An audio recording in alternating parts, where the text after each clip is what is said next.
Hello everyone, welcome back to my 38 days ফাটে ইটারডে। তো সকালে উঠে তো ফার্স্টে চা বিস্কিট খেয়ে নিয়েছিলাম। তারপর ব্রেকফাস্টে ভাবলাম আজকে একটু স্যান্ডউইচ বানিয়ে খাবো। তো এখানে সব গুছিয়ে নিয়েছিলাম। তো আমি আর বোন মিলে দুজনে মিলে একসাথে করে নিয়েছিলাম। তারপর আমি, বোন, বাবা, মামা আমরা সবাই মিলে করে নিয়েছিলাম ব্রেকফাস্ট। আর মা হচ্ছে দিদুনকে নিয়ে ডক্টর দেখাতে গিয়েছিল, তো মামা আজকে আর যায়নি। তারপর আমরা তিনজনে একটু বাজারের দিকে বেরিয়ে পড়েছিলাম আর একটু ঘুরেও এসেছিলাম। আর বাড়ি এসে তো এদিকে স্নান করে আমি পুজোটাও দেওয়া কমপ্লিট করে নিয়েছিলাম। তারপর মারা এদিকে চলে এসেছিলো, তো আমি দিদুনকে বললাম আজ চলো তোমাকে একটু শ্যাম্পু করিয়ে দিই। তো দিদাকে আমি শ্যাম্পু করিয়ে দেওয়ার পর আমরা এদিকে লাঞ্চ করতে বসে পড়েছিলাম। তো আজকে ঠিক ছিল যে রান্নাটা আমি, বোন আর মামা মিলে করবো, বাট মা চলে এসেছিলো বলে মাই রান্নাটা করে নিয়েছিল। আর এখানে সবাই মিলে একসাথে খেতে বসে পড়েছিলাম।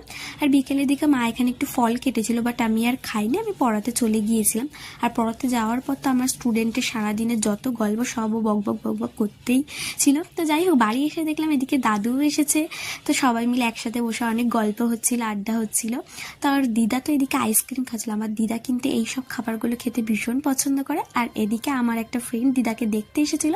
তো আসার সময় দিদার জন্য ফুটি আর আমাদের জন্য চিপস নিয়ে এসেছিলো। দিদা কিন্তু ফুটি খেতে ভালোবাসে, আমি আগেও বলেছি। তো সবাই চলে যাওয়ার পর আমি, মামা আর বোন একটু বেরিয়ে পড়েছিলাম ফুচকা খেতে।